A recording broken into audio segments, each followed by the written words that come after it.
హల్లెలూయా. యేసే మనకు ఆశ్రయం అనే టీవీ కార్యక్రమాన్ని వీక్షిస్తున్న మీ అందరికీ నజరేయుడైన యేసుక్రీస్తు నామమున శుభములు. ఎలా ఉన్నారండి? దేవుడు తన రెక్కల చాటును మనల్ని భద్రపరిచి మరొక వారాన్ని మనకు అనుగ్రహించిన దేవాది దేవునికి సమస్తమైన మహిమ ఘనత ప్రభావాలు కలుగును గాక. ఈ యొక్క వారం కూడా ఆ గొప్ప దేవుడు మనతో మాట్లాడాలని ఆశపడుతూ ఉన్నారండి. ముందుగా మన యొక్క హృదయాలను సిద్ధపరచుకుందాం, ప్రార్థన చేసుకుందాం. సర్వోన్నతుడా, సర్వాధికారి, సర్వశక్తిమంతుడా, నీకు కోట్లాది కృతజ్ఞతలు ప్రభా. గత వారమంతా మమ్మల్ని కాచి కాపాడి నీ దయలో ప్రభా మమ్మల్ని నిలబెట్టిన దేవా, సర్వశక్తిమంతుడా తండ్రి, ఈ వారం కూడా పరిశుద్ధాత్మదేవా నీ కృపలో నిలబెట్టండి. పరిశుద్ధాత్మదేవా, ఎవరైతే నీ యొక్క కార్యక్రమాన్ని నీ బిడ్డలైన వారు చూస్తున్నారో మా అందరితో నువ్వే మాట్లాడు దేవా. నీ కార్యం జరిగించండి. ప్రతి ఒక్కరం నీ సన్నిధిని మేము అనుభవించాలయ్యా. ఆశ్చర్యకరుడా, ప్రతిదీ నీ యొక్క అధికారంలోనికి తీసుకొని కేవలం నీ నామాన్ని ఘనపరచుకోనండి ప్రభా. నువ్వే కార్యం జరిగించండి. నజరేయుడైన యేసుక్రీస్తు నామమున అడిగి వేడుకొంచున్నాము తండ్రి. Amen, amen. ఈ వారం మన యొక్క వాక్య ప్రసంగాంశంగా కీర్తనలు 96వ కీర్తన 4వ వచనం. యెహోవా మహాత్యము గలవాడు, ఆయన అధిక స్తోత్రము పొందదగినవాడు, సమస్త దేవతల కంటేను ఆయన పూజనీయుడు. యెహోవా మహాత్యము గలవాడు, ఆయన అధిక స్తోత్రము పొందదగినవాడు, సమస్త దేవతల కంటే ఆయన పూజనీయుడు. ఈ వారం మన యొక్క వాక్య ప్రసంగాంశం, నీవు కలిగి ఉన్న దేవుడు ఎంత గొప్పవారో తెలుసుకో. నీవు కలిగి ఉన్న దేవుడు ఎంత గొప్పవారో మనం తెలుసుకోవాలి. మనము ఏదైనా మనకి గొప్పది, విలువైనది, శ్రేష్టమైనది మన దగ్గర ఉన్నప్పుడు మనం వేరే వాటి వైపు చూడం కదండి. మనం వేరే వాటిని ఏది కూడా ఆశించం. నా దగ్గర ఉన్నది శ్రేష్టమైంది కదా, నా దగ్గర ఉన్నది విలువైంది కదా, నేను పొందుకున్నది గొప్పది కదా అని ఆలోచిస్తాం. అలాగే మన కష్టాల్లో, బాధలో, కన్నీరులో, అర్థం కాని స్థితిలో మనము చాలాసార్లు ఈ లోకం వైపు, మనుషుల వైపు చూస్తాం. కానీ నువ్వు నేను కలిగి ఉన్న దేవుడు ఎంత గొప్పవాడో అని నువ్వు నేను తెలుసుకుంటే మనుషుల వైపు, ఆ యొక్క లోకం వైపు, ఏదో లోకానుసారమైన జీవితం వైపు మనం చూడం. అదే దేవుడితో చెప్తున్నారు, నువ్వు నేను కలిగి ఉన్న దేవుడు ఎంత గొప్పవారో మనం తెలుసుకోవాలి. మనం చదివిన వాక్యంలో కీర్తనలు 96వ కీర్తన 4వ అధ్యాయంలో యెహోవా మహాత్యము గలవాడు. మహాత్యము గలవాడు అంటే ఆయన చాలా గొప్పవాడు. He was great. ఆయన చాలా గొప్పవాడు అని ఉంది. ఆయన అధిక స్తోత్రము పొందదగిన వాడు, హైలీ టు బి ప్రేస్డ్. ఆయన గొప్పగా స్తోత్రము చేయదగిన వాడు. సమస్త దేవతల కంటేను అంటే ఆయన అన్ని దేవతల కంటే, ఆయన నామము అన్ని నామముల కన్నా గొప్పది. ఆయన నామం అబో ఆల్ గాడ్స్.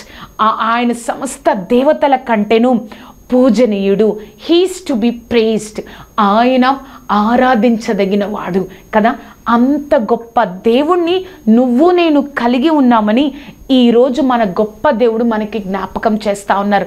మనం అనుకోవచ్చు, అయ్యో నేను ఇంతగా ఉన్నానే, ఈ జీవితం ఇంతటితో ఆగిపోతుందా, ఇంతటితో అయిపోతుందా అనుకుంటావేమో. నీకు నాకు అంత గొప్ప దేవుడు ఉన్నారని నువ్వు మర్చిపోకుండా ఉంటే, నువ్వు దేవుని దృష్టిలో చూసినట్లయితే ఆ సమస్య నీకు చాలా తక్కువగా కనిపిస్తుంది. ఆ సమస్య నీకు చాలా చిన్నదిగా కనిపిస్తుంది. నీ దేవుడి యొక్క గొప్పతనాన్ని నీ హృదయంలో ప్రతిష్ఠించుకున్నావా? నీ యొక్క దేవుడి యొక్క గొప్పతనాన్ని నీ జీవితంలో ధ్యానించుకుంటా ఉన్నావా?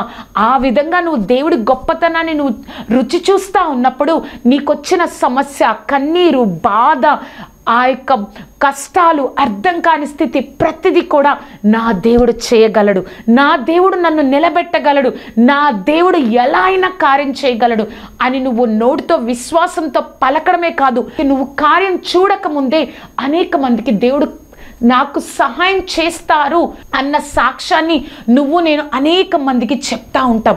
మన దేవుడు ఆ విధంగా నువ్వు చెప్తా ఉన్నప్పుడు నిన్ను నన్ను సిగ్గుపరచని దేవుడు ఆ మాటతోనే వదిలివేయడు. కానీ నువ్వు ఆ స్థితిని ఈ లోకంలో ఉన్నప్పుడే ఆ యొక్క స్థితిని అనుభవించేటట్లు చేయగలిగిన సమర్థుడైన దేవుడు కదా. నీ దేవుడు ఎంత గొప్పవారో, మన దేవుడు ఎంత గొప్పవారో నువ్వు నేను తెలుసుకోవాలని ఆ గొప్ప దేవుడు ఈరోజు ఆశిస్తూ ఉన్నారు. అసలు దేవుడు ఎటువంటి వారు, నువ్వు ఆరాధిస్తున్న దేవుడు ఎంత గొప్పవారు, ఎటువంటి వారు, ఆయన ఏం చేయగలరు, ఆయన్ని ఎప్పుడు ఎందుకు విడిచిపెట్టకూడదో 3 విషయాలలో మనం ఈరోజు నేర్చుకుందాం. మన యొక్క వాక్య ప్రసంగాంశం, నువ్వు కలిగి ఉన్న దేవుడు ఎంత గొప్పవారో నువ్వు తెలుసుకోవాలి. మొట్టమొదటిగా నువ్వు ఆరాధిస్తున్న దేవుడు ఎవరో తెలుసుకో కదా. నువ్వు నేను ఆరాధిస్తున్న దేవుడు ఎవరో తెలుసుకో. ఆయన ఎవరు అంటే నువ్వేం చెప్తావు? ఆయన ఎవరు అని అడిగితే ఏం చెప్తావు? అయ్యో నా దేవుడు ఇది అది అది అని చెప్తావా? నా దేవుడు ఈ విధంగా చేస్తారు ఆ విధంగా చేస్తారు అని చెప్తావా? నీ దేవుడు చెయ్యలేని కార్యం ఈ లోకంలో, మన దేవుడు చేయలేని కార్యం ఈ లోకంలో లేదు, ఇంకా రాదు కూడా. అంత గొప్ప దేవుణ్ణి నువ్వు నేను ఆరాధిస్తున్నాం. అంత గొప్ప దేవుణ్ణి నువ్వు నేను కలిగి ఉన్నాం. మనము చాలామంది వింటూ ఉంటాం, అంత ఇన్స్టెంట్గా అడ్వాన్స్ టెక్నాలజీలో మనం ఉన్నాం. అటువంటి స్థితిలో కూడా దేవుడు నా జీవితంలో అద్భుతం చేయగలరా? నేను ఆరాధిస్తున్న దేవుడు ఎవరై ఉన్నారు, ఆయన ఈ కార్యాలు చేయగలడా, ఆ కార్యాలు చేయగలడా, ఆ కార్యాలు చేయగలడా అని ఈ లోకం ప్రశ్నిస్తూ ఉంటుందేమో. కానీ నువ్వు ఎవరో, ఆయన ఎవరో తెలుసుకోవాలి. ఆయన ఎలా అయినా కార్యం చేస్తారు. ఆయన ఏ స్థితి గుండా వెళ్ళినా చెయ్యాలంటే మనకి కారణాలు, అవకాశాలు, పరిస్థితులు అనుకూలించాలేమో, కానీ మన దేవుడు చెయ్యడానికి ఆయన ఎలాగైనా శూన్యంలో నుంచి సమస్తాన్ని సృష్టించిన దేవుడు, ఆయన ఎలాగైనా చేయగలడు. నీ దేవుడు ఎవరు అంటే నువ్వు చెప్పాలి. నా దేవుడు ఇంత అడ్వాన్స్ టెక్నాలజీలో పరిస్థితులను చూసుకోడు, ఆ యొక్క నా స్థితిగతుల్ని చూడడు, నా బ్యాక్గ్రౌండ్ని చూడడు. నా దేవుడు నా జీవితంలో ఎలా అయినా కార్యం చేస్తారు, ఎలా అయినా నిలబడతారు. అంత గొప్ప సమర్థుడైన దేవుడిని నేను కలిగి ఉన్నాను అని నువ్వు సాక్ష్యం ఇవ్వాలి. అదే దేవుడు మన నుంచి ఆశిస్తా ఉన్నారు. అర్థమైంది కదా అండి? మన దేవుడు ఎవరు అని నువ్వు తెలుసుకోవాలి. నువ్వు ఆరాధిస్తున్న దేవుడు ఎవరో తెలుసుకోవాలి. ఆ ఫస్ట్ పాయింట్లో ABCD చూసినట్లయితే, మొట్టమొదటిగా దేవుడు లేకుండా ఏదియో కలగలేదు. నువ్వు నేను ఆరాధిస్తున్న దేవుడు ఎవరో తెలుసా? ఆయన లేకుండా మన జీవితంలో ఏదియు కూడా కలగలేదు అని దేవుడు చెప్తా ఉన్నారు. యోహాను సువార్త 1వ అధ్యాయము 2-3 వచనాలు. ఆయన ఆదియందు దేవుని యొద్ద ఉండెను, సమస్తము ఆయన మూలంగా కలిగెను, కలిగి ఉన్నది ఏదియో ఆయన లేకుండా లేదు. ఈ లోకంలో కలిగిన ప్రతి ఒక్క సృష్టించింది ఆ సృష్టికర్త. ప్రతి ఒక్క దానిని లోకం ఆయన వలన కలిగెను అని యోహాను సువార్త 1వ అధ్యాయంలో ఉంటుంది. లోకము ఆయన వలన కలిగెను, కానీ లోకము ఆయనను అంగీకరించలేదు, లోకము ఆయనని యాక్సెప్ట్ చేయలేదు, లోకము ఆయనని అంగీకరించలేదు అని చెప్తుంది. కలిగినదేదియో ఆయన లేకుండా ఈ లోకంలో ఏది కలగలేదు. ఈ భూమి, ఆకాశము, నిన్ను, నన్ను, ఈ ప్రపంచం అంతా కూడా కలిగినదేదియు కూడా ఆ దేవాది దేవుడు లేకుండా మన జీవితంలో, మన ప్రపంచంలో, మన సృష్టిలో ఏది కలగలేదు అని నువ్వు నేను గ్రహించాలి. నీ దేవుడు ఎవరు అని ఎవరన్నా నిన్ను ప్రశ్నించినప్పుడు ఈ యొక్క మాటను చెప్పాలి. ఈ లోకంలో, ఈ సృష్టిలో కలిగినదేదియు నా దేవుడు లేకుండా ఈ లోకంలో కలగలేదు అన్న మాటను నువ్వు ఈ లోకానికి, ఆ ప్రశ్నించిన వారికి సమాధానం చెప్పాలి. ఆ ఫస్ట్ పాయింట్లో B చూసినట్లయితే, ఆది నుండి ఉన్న దేవుడు. ఎంతో మంది అంటున్నారు కదా, మీ దేవుడు 2025 సంవత్సరాల క్రితమే ఉన్నాడు. కాదండి, మన దేవుడు ఆది నుండి ఉన్నాడు. అందుకే యోహాను సువార్త 1వ అధ్యాయము 2వ వచనంలో ఈ విధంగా ఉంటుంది, ఆయన ఆదియందు దేవుని యొద్ద ఉండెను. ఎలోహిం అన్న మాటను మనం వింటూ ఉంటాం. అదొక హిబ్రూ పదం.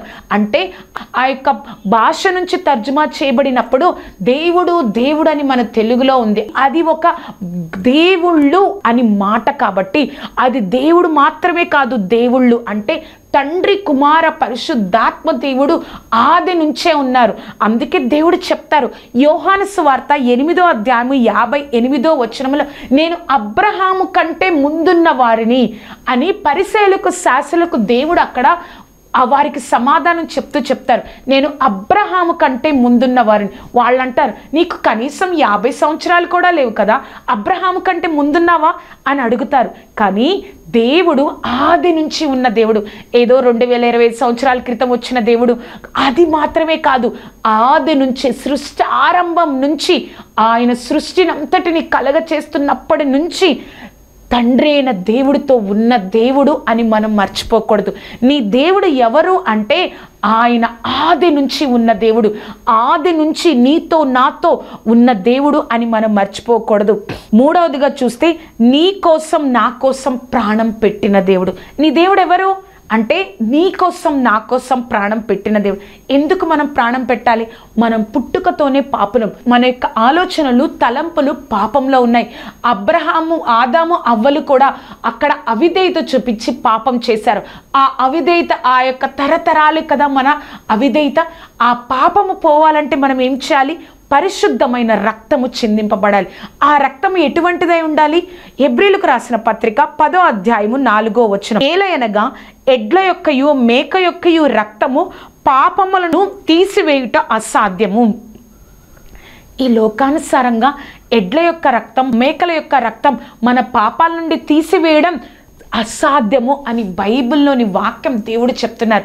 అంటే ఒక పాపము పోవాలంటే నిర్దోషమైన నిష్కలంకమైన రక్తము మన కోసము చిందింపబడాలి ఆ పాపము పోవాలంటే. అందుకే హెబ్రీయులకు రాసిన పత్రిక 10వ అధ్యాయము 10వ వచనం, యేసుక్రీస్తు యొక్క శరీరము ఒక్కసారే అర్పించబడుట చేత ఆ చిత్తమును బట్టి మనము పరిశుద్ధపరచబడి ఉన్నాము. దేవుడు పాత నిబంధనలో తప్పు చేసినప్పుడల్లా గొర్రెపిల్లను యాజకుడు చెప్పిన దానిని బట్టి తీసుకురావాల్సిన దాన్ని తీసుకొచ్చి మరలా బయటికి వెళ్ళి అదే పాప తలంపులు అదే. కానీ దేవుడు మన కోసమే బలి అయ్యి తన రక్తాన్ని చిందించి గొర్రెపిల్లగా ఈ లోకంలో ఒకేసారి మన కోసం రక్తాన్ని చిందించి మన కోసం ప్రాణాన్ని పెట్టారు కదా. నీ దేవుడు ఎవరు అంటే నా కోసం ప్రాణం పెట్టిన దేవుడు. ఆ ఫస్ట్ పాయింట్లో డి చూస్తే దేవుడు అపరాధముల నుండి నిన్ను నన్ను విమోచించెను. మన యొక్క అపరాధముల నుండి ఎవరు విమోచిస్తారండి? మన యొక్క పాపాల నుంచి.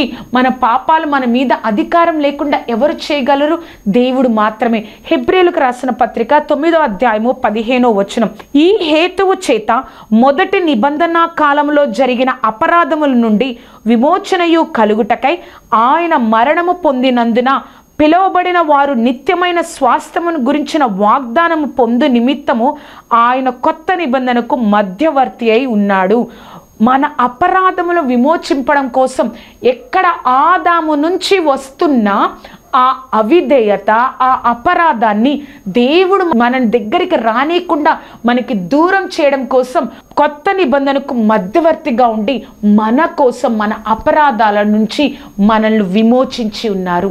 చూశారు కదా, నీ దేవుడు ఎవరు అని తెలుసుకున్నావు కదా. నీ దేవుడు ఎవరు? లోకము ఆయన వలనే కలిగినది, సమస్తము ఆయన వలనే కలిగినది. రెండవదిగా ఆది నుంచి ఉన్న దేవుడు నా దేవుడు.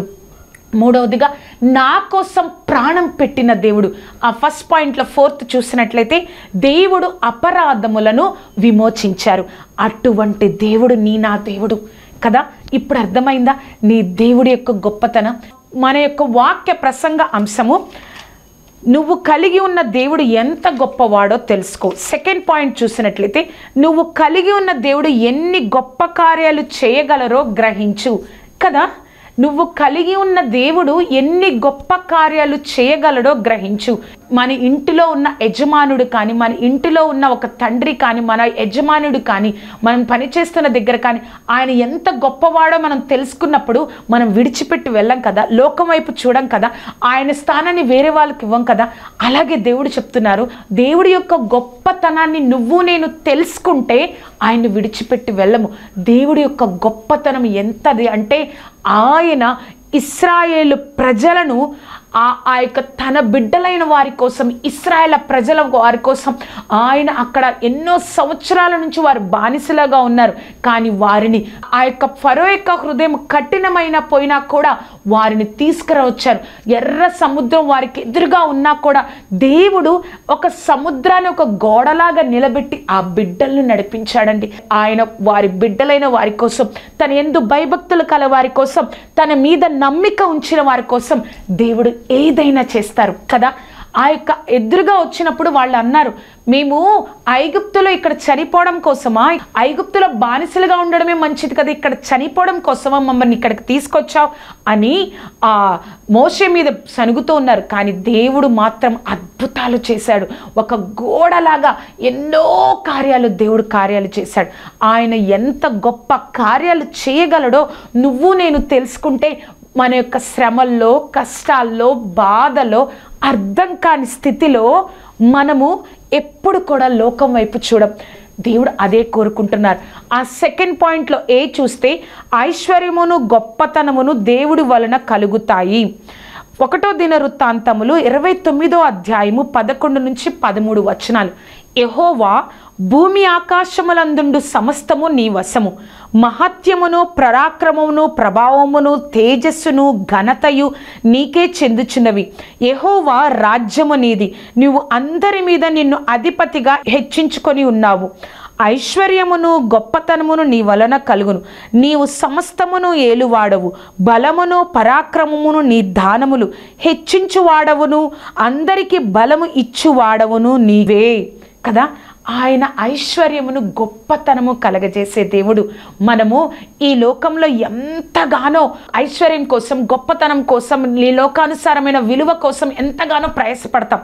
కానీ నువ్వు ప్రతిరోజు దేవుడికి విలువిస్తూ ఉండి నీ యొక్క అప్పగించిన ఉద్యోగం కానీ, నీ యొక్క అప్పగించిన బాధ్యతను, నీ యొక్క అప్పగించిన పనిని నువ్వు చేస్తూ ఉన్నప్పుడు దేవుడు నీకు తప్పకుండా విలువిస్తాడు. అదే చెప్తున్నారు, ఐశ్వర్యమును ఘనతయు దేవుడి వల్ల కలుగుతాయి. నీ దేవుడు ఎంత గొప్పవాడు అంటే, ఏమి చేయగలడు అంటే, ఒక గొప్పవారి, ఒక లేమి స్థితిలో ఉన్న వారికి ఆయనకు విలువిస్తూ వారి పని వారు ఈ లోకానుసారంగా బాధ్యతను నిర్వర్తిస్తున్నప్పుడు వారికి ఐశ్వర్యమును ఘనతను అనుగ్రహించే గొప్ప దేవుడు.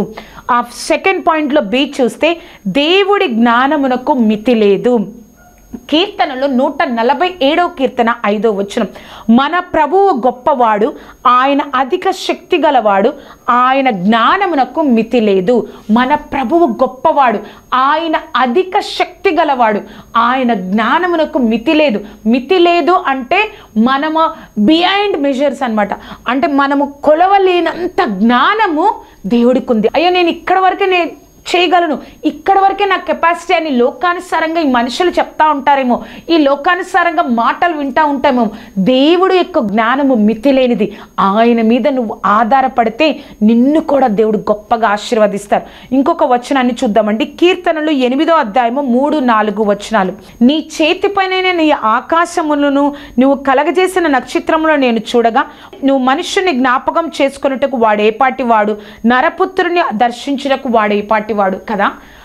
అటువంటి మితిలేని జ్ఞానం కలిగిన దేవుడు మనల్ని జ్ఞాపకం చేస్తున్నాడు. అసలు మనం ఏ పాటి వారం? ఆయన జ్ఞానం అంత గొప్పది. కానీ మనల్ని దేవుడు జ్ఞాపకం చేసుకొని దేవుడు ఆశీర్వదించాలని ఆశిస్తున్నాడు. మనం ఆయన వైపు తిరగాలి. ఆ సెకండ్ పాయింట్లో చూస్తే పరాక్రమవంతుడైన దేవుడు. ద్వితీయోపదేశకాండం 10వ అధ్యాయము 17-18 వచనాలు. ఏలయనగా నీ దేవుడైన యెహోవా పరమదేవుడును పరమ ప్రభువునై ఉన్నాడు. ఆయనే మహాదేవుడు, పరాక్రమవంతుడు, భయంకరుడైన దేవుడు. ఆయన నరుల ముఖమును లక్ష్యపెట్టువాడు కాడు, లంచము పుచ్చుకొనని వాడు. ఆయన తల్లిదండ్రులు లేని వానికి విధవరాలికి న్యాయం తీర్చి పరదేశి యందు దయ ఉంచి అన్న వస్త్రములను అనుగ్రహించువాడు. మన దేవుడు ఎటువంటి వారు? పరమ ప్రభువై మహాదేవుడు, పరాక్రమవంతుడు, భయంకరుడై ఉన్నాడు.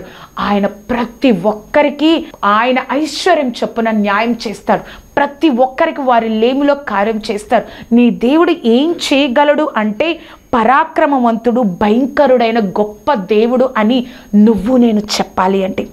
ఆ సెకండ్ పాయింట్లో డి చూసినట్లయితే దేవుడు సొమ్మసిల్లడు అలయుడు. ఈ లోకానుసారంగా మనుషులు కానీ ఒక గొప్ప వ్యక్తి కానీ నీకు ఎవరైతే నువ్వు ఈ లోకానుసారంగా ఆధారం చేస్తున్నారో వారు అలసిపోతారు, సొమ్మసిల్లిపోతారు. నువ్వు కొన్నిసార్లు వారి దృష్టికి నువ్వు నీచుడుగా కనిపిస్తావు, అసహ్యుడుగా కనిపిస్తావు. కానీ మన దేవుడు ఎటువంటి వారంటే యెషయా 40వ అధ్యాయము 28-29, నీకు తెలీదా, నీవు వినలేదా, భూదిగంతములను సృష్టించిన యెహోవా నిత్యుడగు దేవుడు, ఆయన సొమ్మసిల్లడు అలయడు, ఆయన జ్ఞానమును శోధించుట అసాధ్యము. సొమ్మసిల్లిన వారికి బలమిచ్చేవాడు ఆయనే, శక్తిహీనులకు బలాభివృద్ధి కలగ చేయువాడు ఆయనే. ఆయన సొమ్మసిల్లడు అలయడు. అంత గొప్ప దేవుణ్ణి నువ్వు నేను కలిగి ఉన్న భూదిగంతములు సృష్టించిన యెహోవా నిత్యుడగు తండ్రి ఆయన సొమ్మసిల్లడు అలయడు. అంత గొప్ప దేవుణ్ణి నువ్వు నేను కలిగి ఉన్నాం. ఇప్పుడు చెప్పండి, నీ దేవుడు ఏం చేయగలడు అంటే ఆయన ఐశ్వర్యమును గొప్పతనమును కలగ చేయగలడు. నీ దేవుడు ఏం చేయగలడు? ఆయన జ్ఞానమునకు మితి లేదు. ఆయన జ్ఞానాన్ని మనం కొలవలేము. Behind measure. పరాక్రమవంతుడైన భయంకరుడైన దేవుడు. అంతేకాదు ఆయన సొమ్మసిల్లిపోడు, అలయడు, మన ఎడల కార్యాలు జరిగిస్తూ ఉంటాడు. అర్థమైంది కదండి? మన యొక్క వాక్య ప్రసంగ అంశము నువ్వు కలిగి ఉన్న దేవుడు ఎంత గొప్పవాడో తెలుసుకో. మొట్టమొదటిగా నువ్వు ఆరాధిస్తున్న దేవుడు ఎవరో తెలుసుకో. రెండవదిగా మనం చూస్తే నువ్వు కలిగి ఉన్న దేవుడు ఎన్ని గొప్ప కార్యాలు చేయగలరో గ్రహించు. మూడవదిగా ఎటువంటి పరిస్థితి అయినా నువ్వు నేను దేవుణ్ణి విడిచిపెట్టకూడదు. ఇది మనం తెలుసుకోవాలి. మనం చూసాం మన దేవుడు ఎంత గొప్ప దేవుడు. ఏదియో దేవుడు లేకుండా కలగలేదు. ఆది యందు ఉన్న దేవుడు అని మనం చూసాము. అంతేకాదు నా కోసం నీ కోసం ప్రాణం పెట్టిన దేవుడని, మన అపరాధముల నుండి విమోచించిన దేవుడని మనం చూసాం. అంతేకాదు నీ దేవుడు నా దేవుడు ఏమి చేయగలడు? ఐశ్వర్యమును గొప్పతనమును ఆయన మనకు అనుగ్రహిస్తారు. అంతేకాదు ఆయన జ్ఞానము మితిలేనిదని మనం చూసాం. పరాక్రమంతుడైన దేవుడు అని మనం చూసాం. దేవుడు సొమ్మసిల్లడు అలయడు. ఇవన్నీ కూడా మన దేవుడు కలిగి ఉన్న గొప్ప గొప్ప గుణాలు. మనం కొన్నే చూసాం, కొన్నే మనం ధ్యానించాం, కొన్నే వచనాలు మనం చూసాం. కానీ నీ దేవుడు ఎంత గొప్ప దేవుడో ఇంకా ఇంకా నువ్వు తెలుసుకోవాలంటే ప్రతిరోజు బైబిల్ గ్రంథాన్ని ధ్యానించు. ప్రభా నువ్వు నాకు సహాయం చేయ, నీ గొప్పతనం ప్రతిరోజు తెలుసుకోవాలని. జపాన్ వాళ్ళు చాలా అడ్వాన్స్గా ఉన్నారు అని చెప్తాం. ఈ లోకమంతా ఒకవైపు, జపాన్ ఒకవైపు. కొన్ని సంవత్సరాల ముందుగానే వాళ్ళ దేశంలో అడ్వాన్స్ టెక్నాలజీ ఉందని చెప్తాం. కానీ ఎందుకని చెప్తాం? వాళ్ళలో ఉన్న ప్రత్యేకత ఏంటో తెలుసా? వాళ్ళంట నిన్న చేసిన పని కన్నా ఈరోజు 1% అయినా నేను మంచిగా చేయాలి. నిన్న చేసిన దానికన్నా, నిన్న నేర్చుకున్న దానికన్నా ఆ పనిలో 1% అన్నా నేను మంచిగా చేయాలి అన్న ఆలోచన వారికి ఉంటుందంట. మనము కూడా ప్రభా నేను ప్రతిరోజు నీ గొప్పతనాన్ని ఇంకా ఇంకా తెలుసుకోవాలయ్యా, నీ గొప్పతనాన్ని ఇంకా నువ్వు ఎంత గొప్ప దేవుడివో తెలుసుకోవాలి ప్రభా, నాకు సహాయం చేయి. యూట్యూబ్లో వాక్యాన్ని ద్వారా, అంతేకాదు ఆ యొక్క బైబిల్ చదవడం ద్వారా, ప్రార్థన ద్వారా, సాక్ష్యములను నువ్వు వినడం ద్వారా ఆయన గొప్పతనం ఏమిటో నువ్వు తెలుసుకోగలవు. నీ యొక్క ఇబ్బందులో, నీ యొక్క కన్నీటిలో, నీ యొక్క బాధలో నువ్వు అప్పుడు దేవుడు తప్పకుండా నీకు ఆ యొక్క మాటల ద్వారా, వాక్యాన్ని ద్వారా దేవుడు నిన్ను ధైర్యపరిచి, వారి జీవితంలో చేసిన దేవుడు, బైబిల్లో దేవుడు అద్భుతం చేసిన దేవుడు నా జీవితంలో కూడా కార్యం జరిగిస్తాడు, నా జీవితంలో కూడా దేవుడు నన్ను నిలబెడతారు అన్న విశ్వాసాన్ని దేవుడు నీ జీవితంలో కలిగించి నిన్ను నిలబెడతారు. అర్థమవుతుంది కదా? దేవుణ్ణి ఎప్పుడు కూడా నువ్వు విడిచిపెట్టద్దు. నీ దేవుడు ఎంత గొప్పవారో నువ్వు తెలుసుకున్నావు, ఎటువంటి కార్యాలు చేయగలరో నువ్వు తెలుసుకున్నావు, ఎటువంటి కార్యాలు చేయగలరో, గొప్ప కార్యాలు చేయగలరో తెలుసుకున్నావు, ఎవరో నువ్వు తెలుసుకున్నావు. ఎప్పుడు కూడా నువ్వు నేను దేవుణ్ణి విడిచిపెట్టకూడదు. హెబ్రీయులకు రాసిన పత్రిక 7వ అధ్యాయము 25వ వచనం, ఈయన తన ద్వారా దేవుని యొద్దకు వచ్చు వారి పక్షమున విజ్ఞాపన చేయుటకు నిరంతరము జీవించుచున్నాడు గనుక వారిని సంపూర్ణంగా రక్షించుటకు శక్తివంతుడై ఉన్నాడు. అర్థమైంది కదా అండి? మనల్ని దేవుడు పరిపూర్ణంగా రక్షించుటకు శక్తివంతుడై ఉన్నాడు, మన కోసం విజ్ఞాపన చేస్తున్నాడు. అంత గొప్ప దేవుణ్ణి కలిగి ఉన్నాం కదా. నీ దేవుడు ఎవరో, ఏం చేయగలరో, ఎటువంటి వారో నువ్వు నేను తెలుసుకున్నాం. ఎటువంటి పరిస్థితిలో కూడా నీ జీవితంలో ఏ యొక్క బాధ, కన్నీరు, కష్టము, నష్టము నీ జీవితంలో కలిగిందా?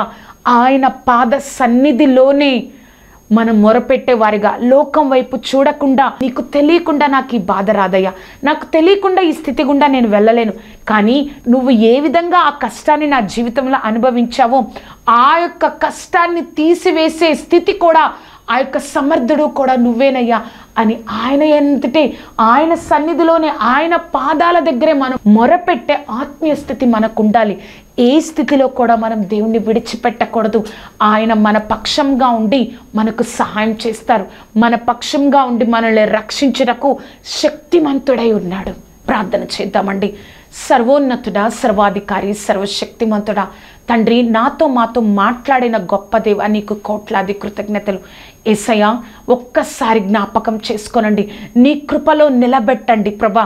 సమస్తము ప్రభా, దేవుడు లేకుండా ఏదియో ఈ లోకంలో కలగలేదని నువ్వు సెలవిచ్చావయ్యా ప్రభా. ఆది నుంచి ఉన్న దేవుడిని నేను అని మాతో మాట్లాడావు దేవా.